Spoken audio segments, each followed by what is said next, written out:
വെറുതെ നിൽക്കുന്ന മരം പിടിച്ച് കുലുക്കുക. അല്ലെങ്കിൽ എന്തെങ്കിലും വീഴുമോ എന്ന് നോക്കുക. ഇതൊക്കെയാണ് എന്റെ പണിക്ക്. എനിക്കെപ്പോഴും വീട്ടിലും മുറ്റത്ത് കളിക്കാനാണ് കൂടുതൽ ഇഷ്ടം.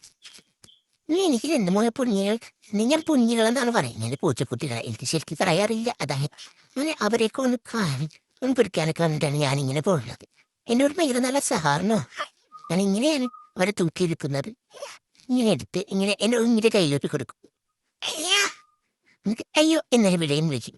ഓണ് അബു അതെല്ലാം മേലുള്ള വേണ്ടിയിട്ട് വന്നാ. പിന്നെ പിന്നെ ഇങ്ങനെ പിടിക്കാൻ പോകും. പക്ഷെ ഇന്നൊന്നും ചെയ്യാറില്ല. കാരണം എൻ്റെ ഉമ്മ അവരുടെ നഖം എല്ലാം വെട്ടി സൂപ്പറാക്കി വെച്ചിരിക്കണം തന്നെ. ഞാൻ അവളെ തന്നൂല്ല. പിന്നെ ഇങ്ങനെ അവരെ പല്ലിക്കുത്ത കണ്ണിക്കുത്ത ഇതൊക്കെ എൻ്റെ പരിപാടിയാണ്. അവരെ എന്നെ തിരിച്ചൊന്നും ചെയ്യാറുണ്ട്. കാരണം അവരെ ക്യാമിലെ പിടിച്ചിരിക്കുന്നുണ്ട്. വിളിക്കാൻ പോലും കഴിയില്ലല്ലോ. അവരെയൊക്കെ ശല്യം ചെയ്തതിനു ശേഷം ഞാൻ ഇങ്ങനെ നടക്കും. ഇങ്ങനെ നടന്നറിഞ്ഞ് ഇങ്ങനെ പോവും. ഇതൊക്കെ തന്നെയാണ് എൻ്റെ പണി. ഓരോ ദിവസം വരാൻ പഴപ്പുണ്ട്. ഇവരെ മണ്ടക്കിയാറ് ഇതൊക്കെ ഞാൻ എൻ്റെ പണി.